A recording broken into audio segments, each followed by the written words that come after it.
தவக்காலம் 3ஆம் வாரம் திங்கள். முதல் வாசகம். இஸ்ரவேலரிடையே தொழு நோயாளர்கள் பலர் இருந்தனர். சிரியாவை சார்ந்த நாமானுக்கே நோய் நீங்கியது. அரசர்கள் 2ஆம் நூலிலிருந்து வாசகம். அதிகாரம் 5, இறை வார்த்தைகள் 1 முதல் 15 முடிய. அந்நாட்களில் சிரியா மன்னனின் படைத்தலைவனான நாமான் தம் தலைவரிடம் சிறப்பும் நன்மதிப்பும் பெற்றிருந்தார். ஏனெனில் அவர் மூலமாய் ஆண்டவர் சிரியாவுக்கு வெற்றி அளித்திருந்தார். அவர் வலிமை மிக்க வீரர். ஆனால் தொழு நோயாளி சிரியா நாட்டினர் ஒருமுறை கொள்ளையடிக்க சென்ற பொழுது இஸ்ரவேலை சார்ந்த ஒரு சிறுமியை கடத்தி கொண்டு வந்திருந்தனர். அவள் நாமானின் மனைவிக்கு பணிவிடை புரிந்து வந்தாள். அவள் தன் தலைவியை நோக்கி, என் தலைவர் சமாரியாவில் இருக்கும் இறைவாக்கினர் முன்னிலையில் சென்றாரெனில் அவர் இவரது தொழு நோயை குணமாக்குவார் என்றாள். எனவே நாமான் தம் தலைவனிடம் சென்று, இஸ்ரவேல் நாட்டை சார்ந்த சிறுமி இன்னின்னவாறு கூறுகிறாள் என்று அவனுக்கு தெரிவித்தார். அப்பொழுது சிரியா மன்னர், சென்று வாரும், நான் இஸ்ரவேல் அரசனுக்கு மடல் தருகிறேன் என்றார். எனவே நாமான் ஏறத்தாழ 400 கிலோ வெள்ளியையும் 6000 பொற்காசுகளையும் 10 பட்டாடைகளையும் எடுத்துக்கொண்டு பயணமானார். அவர் இஸ்ரவேல் அரசனிடம் அம்மடலை கொடுத்தார். அதில், இத்துடன் என் பணியாளன் நாமானை உம்மிடம் அனுப்புகிறேன். அவனது தொழு நோயை நீர் குணமாக்க வேண்டும் என்று எழுதப்பட்டிருந்தது. இஸ்ரவேல் அரசன் அம்மடலை படித்தவுடன் தன் ஆடைகளை கிழித்து கொண்டு, நான் என்ன கடவுளா? உயிரை கொடுக்கவும் உயிரை எடுக்கவும் என்னால் இயலுமா? சிரியா மன்னன் ஒருவனை என்னிடம் அனுப்பி அவனுக்குள்ள தொழு நோயை குணப்படுத்த சொல்கிறானே, என்னோடு போரிட அவன் வாய்ப்பு தேடுவதை பார்த்தீர்களா என்று கூறினான்.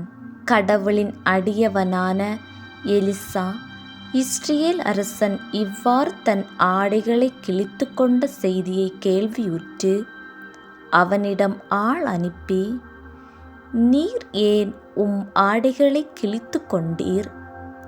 அவன் என்னிடம் வரட்டும். இஸ்ரவேலில் ஓர் இறைவாக்கினர் உள்ளார் என அவன் அறியட்டும் என்று சொன்னார்.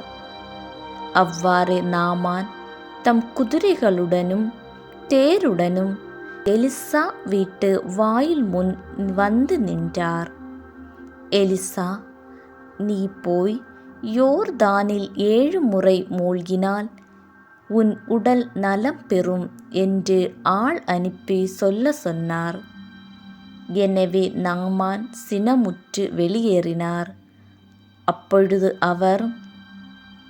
அவர் என்னிடம் வந்து என் அருகில் நின்று தம் கடவுளாகிய ஆண்டவரின் பெயரை கூவி அழைத்து, தொழுநோய் கண்ட இடத்தின் மேல் தம் கையை அசைத்து குணப்படுத்துவார் என்று நான் எண்ணியிருந்தேன்.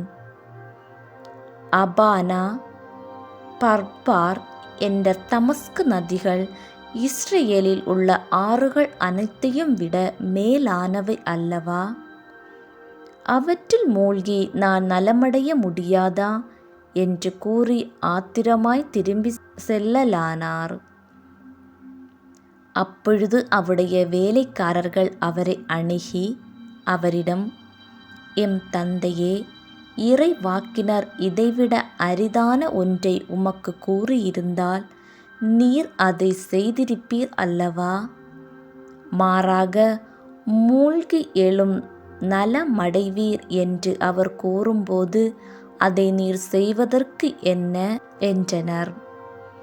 எனவே நாமான் புறப்பட்டு சென்று கடவுளின் அடியவரது வாக்குக்கிணங்க யோர்தானில் 7 முறை மூழ்கி எழ அவர் நலமடைந்தார். அவரது உடல் சிறு பிள்ளையின் உடலைப் போல் மாறியது. பின்பு அவர் தம் பரிவாரம் அனைத்துடன் கடவுளின் அடியவரிடம் திரும்பி வந்து, இஸ்ரேலைத் தவிர வேறு எந்த நாட்டிலும் கடவுள் இல்லையென இப்போது உறுதியாக அறிந்து கொண்டேன். இதோ உம் அடியான் எனது அன்பளிப்பை ஏற்றுக்கொள்ளும் என்றார். ஆண்டவரின் அருள்வாக்கு. இறைவா உமக்கு புகழ்.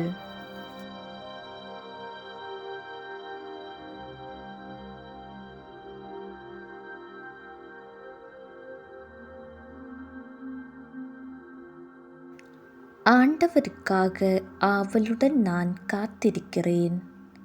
அவரது சொற்களுக்காக ஆவலுடன் காத்திருக்கின்றேன். ஆண்டவரிடமே உள்ளது பேரன்பு, மிகுதியான மீட்பு அவரிடமே உண்டு. நற்செய்தி வாசகம். எலியா, எலிசா என்பவர்களைப் போல் இயேசுவும் யூதர்களுக்கென்று மட்டும் அனுப்பப்படவில்லை. லூக்கா எழுதிய தூய நற்செய்தியிலிருந்து வாசகம். அதிகாரம் 4, இறை வார்த்தைகள் 24 முதல் 30 முடிய. இயேசு நாசரேத்துக்கு வந்திருந்தபோது தொழுகை கூடத்தில் மக்களை நோக்கி கூறியது: நான் உறுதியாக உங்களுக்கு சொல்கிறேன், இறைவாக்கினர் எவரும் தம் சொந்த ஊரில் ஏற்றுக்கொள்ளப்படுவதில்லை.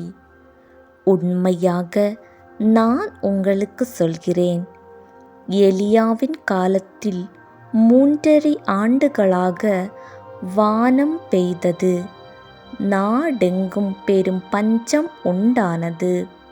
அக்காலத்தில் இஸ்ரேலரிடையே கைம்பெண்கள் பலர் இருந்தனர். ஆயினும் அவர்களுள் எவரிடமும் எலியா அனுப்பப்படவில்லை. சீதோனைச் சேர்ந்த சாரிபாத்தில் வாழ்ந்த ஒரு கைம்பெண்ணிடமே அனுப்பப்பட்டார். மேலும் இறைவாக்கினர் எலிசாவின் காலத்தில் இஸ்ரேலரிடையே தொழுநோயாளர்கள் பலர் இருந்தனர். ஆயினும் அவர்களுள் எவருக்கும் நோய் நீங்கவில்லை. சிரியாவை சார்ந்த நாமானுக்கே நோய் நீங்கியது. தொழுகை கூடத்தில் இருந்த யாவரும் இவற்றை கேட்டபோது சீற்றம் கொண்டனர். அவர்கள் எழுந்து அவரை ஊருக்கு வெளியே துரத்தி அவ்வூரில் அமைந்திருந்த மலை உச்சியிலிருந்து கீழே தள்ளிவிட இழுத்து சென்றனர். அவர் அவர்கள் நடுவே நடந்து சென்று அங்கிருந்து போய்விட்டார். ஆண்டவரின் அருள்வாக்கு. கிறிஸ்துவே உமக்கு புகழ்.